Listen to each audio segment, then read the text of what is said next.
Mga kapuso, DILG ginaimbestigaran ng SK Chairman sa Barangay MV Hechanova Haro bangon sa nagkaladula nga kung makaduluda nga paggastos ang pondo. SK Chairman nangindulaan si Kim Salinas sa Katutok Live sa Barangay MV Hechanova sa Haro, Iloilo City. Kim?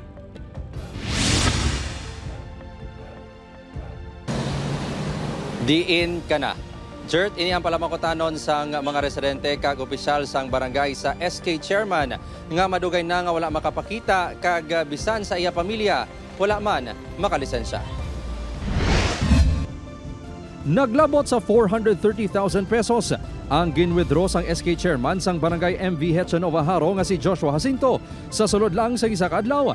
Ini ang santo sa inisyal nga investigasyon sang DILG Iloilo City sa ginapahayag makaduluda nga paggastos sang chairman sa pondo sang SK. Gusto naman kompletong papel. Kay mabudlay sa subong magambalta nga may ginkuha siya kwarta, wala ebidensya kay wala papel to support. Ang kwarta nila bilin sa may bangko daw sa subong, isa na lang kalibo. Saan gawin sini? Supposed to be, it's the treasurer. Nag-ugat ng pagpangusisa nga wala na makapakita si Jacinto sa ila barangay.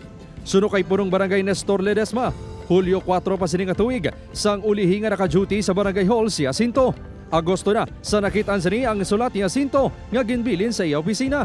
Nagapahibalaw ini nga malakat siya apang wala ginhambalang rason kag kung sano ini makabalik.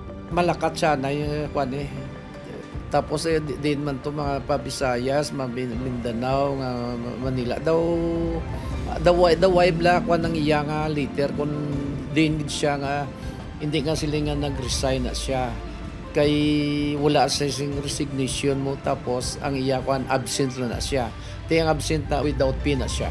Dugang ni Ledesma, nagreklamo ang pila ka pumuluyo bangod wala natapos ang liga tungod wala na makapakita si Jacinto. Ginabisuan na sang DILG ang barangay nga magpasaka sang reklamo nga dereliction of duty sa sangguniang panlunsod. Amuman ang posible graft sa ombudsman kung mapamatud-an niya gintaban sini ang pondo sang SK. Based sa may section 18 sang Republic Act 10742 ang law sang SK, 4 consecutive absences sa barangay session, basis na ina nga ma-filean siya kaso nga pwede siya ma-dismiss. And ang sa SK mismo, 2 consecutive meetings ni SK hindi niya ma-convene or absent siya dito as SK chair, basis na ina para i-filean siya kaso for the re-election. Hindi na makontak ni punong barangay Ledesma ang SK chairman. Wala ang ginikanan ni Jacinto sang inkatuan sang news team ang ilabalay. Apang suro sa ila family driver nga wala na nagpa-interview, ginblock na ni Jacinto sa iya social media accounts ang iya ginikanan. Wala man ini nagpahibalo sang ini ang reglakat sang Hulyo. Wala naman ini sa mga gamit sa iya kwarto. Natala na nga magasapol ang DILG, barangay kag SK upod sa ginikanan sang SK chairman sa masunod nga semana.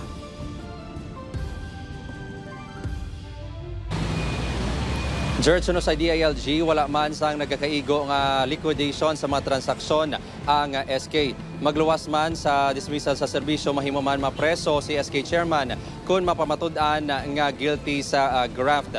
Acting SK Chairman naman sa nga barangay ang second kagawad. Jert? Madamo gen nga salamat sa detalye, Kim Salinas.